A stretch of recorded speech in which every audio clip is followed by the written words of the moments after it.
Good morning, children. Welcome back to online class, and today I am going to take a class of class 6.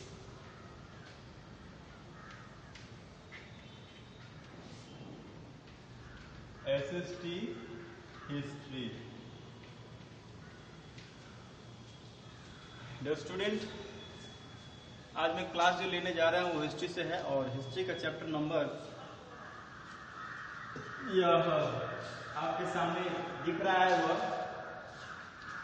वो chapter number 4 है जो कि Mughal empire के बारे में था और हम लोगों ने कुछ इंट्रोडक्शन चैप्टर में हम लोगों ने पढ़ा था कि आखिरकार मुगल के लिए कितना यह कहे तो सबसे एक बहुत ही बड़ा फैसला एक महज 12 साल की उम्र में एक ऐसे व्यक्ति के बारे में था जो कि अपने तख्त पर बैठा। फरगान का वो व्यक्ति रहने वाला था जिसका नाम था बाबर। तो बाबर जैसा एम्बिशियस और विक्टोरियस जो रूलर था उसके लीडरशिप में कैसे मुगल साम्राज्य का स्थापना हुआ ये हम लोगों ने कल पढ़ा था और हम लोगों ने जाना भी था कि कैसे हम मुगल के जितने भी सारे जो रूलर्स है उसको आसानी से याद कर सकते हैं। एक ट्रिक मैंने आपको बताया था बादशाह के रूप में, ठीक है। तो नेक्स्ट टॉपिक जो मैं आपके सामने लेकर आया हूं which is going to be a very you can say the simple, बहुत ही सिंपल है आपके तरीके से। और जो मुगल एम्पायर इसका बाबर के बारे में आज हम लोग बात करने वाले हैं जिसका 1520 से लेकर 1530 तक जो है उसका कार्यकाल माना गया है। तो इस कार्यकाल के दौरान उसने बहुत सारी ऐसी चीजें की और बहुत सारी चीजें उन्होंने फेरबदल किया और लगातार उन्होंने कितने सारे युद्ध जीते क्योंकि that was no simple time, that was a very hard time for the Babur. Babur के लिए बहुत ही बड़ा वो कठिन समय था because that time in the Indian society, क्योंकि वो पहली बार इंडियन सोसाइटी में that was going to introduce एक नया चीज इंट्रोड्यूस होने वाला था, वह था मुगल एम्पायर। तो मुगल एम्पायर में जाहिर सी बात है जितने भी सारे जो प्रोमिनेंट लीडर्स होंगे, जो प्रोमिनेंट चीजें होंगी वो क्या होंगे, हमारे मुगल्स की होंगी। लोधी के बाद जो दिल्ली सल्तनत को इसने जीता और धीरे धीरे करके मेवाड़ है तब चाहे बिहार है तब ऐसे ऐसी जगहों पर अपना आधिपत्य स्थापित किया और धीरे धीरे करके अपने साम्राज्य को बड़ा किया। तो आज ऐसे ही हम बहुत ही एम्बिशियस और एक prominent you can say the very important और the base of the Mughal empire के बारे में हम पढ़ने वाले हैं जिसका नाम है Babur. He was born in 24 February 1483। उसका जो जन्म जो हुआ था किसका, बाबर का जन्म। तो बाबर का जो जन्म हुआ 24 फरवरी 1483 ईस्वी को बाबर का जन्म हुआ था। दूसरी बात उसका पूरा नाम था जहीरुद्दीन मोहम्मद बाबर। जहीरुद्दीन मोहम्मद बाबर उसका पूरा नाम था। उसकी उदारता के लिए उसने कलंदर की उपाधि ली थी।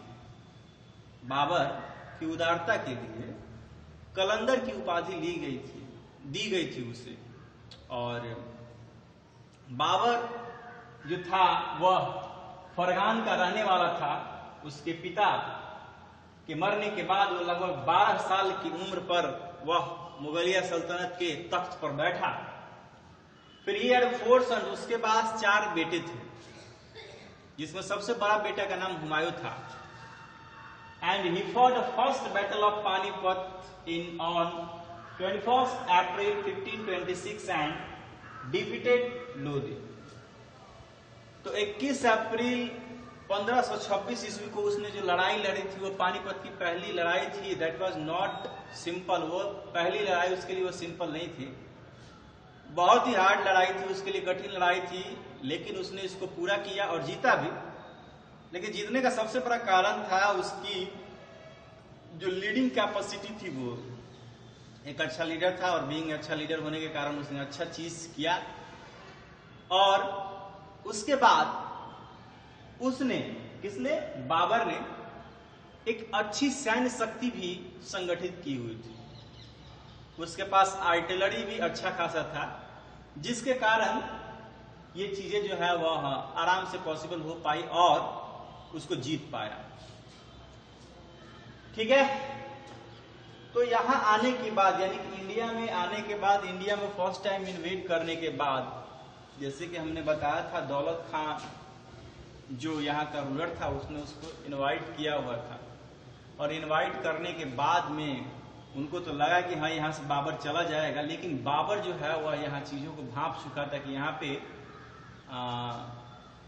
यूनाइट लोग नहीं है, यहाँ पे डिसिप्लिन की कमी है, यहाँ किंगडम का विस्तारीकरण करने के चक्कर में लोग बहुत सारी गलतियां कर रहे हैं, क्योंकि इंडिया जो था वो, India was a land of diversity. India जो था एक डाइवर्सिटी, विविधताओं में एकता का देश था, वो इतना आसान नहीं था यहाँ पे इसका नींव को डालना। किसके नींव को? मुगल सल्तनत के नींव को। तो लगातार उसने जो है वो 4 लड़ाइयां लड़ी थी। ही फॉट 4 वॉर्स, 4 उसने युद्ध किया था, क्योंकि लड़ाई करना उसके लिए जरूरी हो गया था, क्योंकि अपने आप को प्रूव करना था कि he become a good ruler, कि वह एक अच्छा रूलर जो है वो बन सके। तो मैंने एक पिक यहाँ पे बनाया हुआ PKCG, PKCG आप याद रखिएगा। P का मतलब हुआ पानीपत, K का मतलब हुआ खनुआ, C का मतलब हुआ चंदेरी और G का मतलब हुआ घाघरा। यानी कि पानीपत, खनुआ, चंदेरी और घाघरा जैसे 4 युद्धों में उसने उस युद्ध को जीता, और जीतने के बाद अपनी शासन व्यवस्था को उसने फैलाया। आइए देखिए, इन 1530 he fell ill and passed away at age of 48। बेचारा एक बहुत बड़ी खतरनाक बीमारी से वह ग्रसित हो गया, और इस बीमारी के ग्रसित होने के कारण उसकी मृत्यु हो गई। और मृत्यु के बाद में हुमायूं, जो कि उसका पहला और सबसे एल्डेस्ट और बड़ा सन था, उसने मुगलिया सल्तनत के तख्त को स्वीकारा और उस पर बैठा। हुमायूं के लिए थोड़ा सा आसान था, क्योंकि Humayun was a person who help his father who give a contribution to establish the kingdom of Mughal Sultanate। तो हुमायूं एक पहला ऐसा जो शासक था जिसको यह मौका मिला था, मुगल सल्तनत को उसने मजबूत होते हुए देखा था, एस्टैब्लिश होते हुए देखा था। तो ये हुमायूं के लिए थोड़ा सा आसान था। अब बाबर के लिए तो कितना मुश्किल था आप समझ ही सकते हैं कि बाबर 12 साल की उम्र में महज बैठा था तख्त पर। तो चलिए आज के लिए बस इतना ही। तब तक के लिए खुश रहें और कोरोना से बचते रहें, और आगे हम लोग नेक्स्ट वीडियो पढ़ेंगे। तब तक के लिए जय हिंद।